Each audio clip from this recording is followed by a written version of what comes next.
Herkese merhaba arkadaşlar, kanalımıza hoş geldiniz. Mert Ramazan Demir ve Afra Saraçoğlu bu hafta magazin dünyasında zirvede yerleşti. Ünlü oyuncular Mert Ramazan Demir ve Afra Saraçoğlu bu hafta sosyal medyada magazin dünyasının en çok konuşulan isimleri oldu. Peki ikilinin bu kadar popüler kılan ne? İşte detaylar.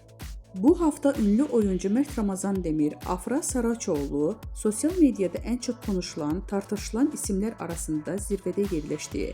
Hem kariyerlerinde hem de özel yaşamlarında dikkat çeken gelişmeler yaşayan Demir ve Saraçoğlu takipçiler ve magazin dünyasında merak içinde bırakmaya devam ediyor.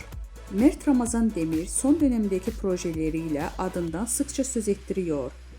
Genç oyuncu son olarak bir dizi projesinde başrollerini oynayarak büyük bir çıkış yakaladı. Hakkında çıkan dedikodular ve özel hayatına dair sorular ise Demir'in sosyal medyada yoğun bir şekilde konuşulmasına neden oldu. Öyle ki Demir'in hem sahnede performansı hem de gizemli özel hayatı hayranları tarafından büyük bir ilgiyle takip ediliyor.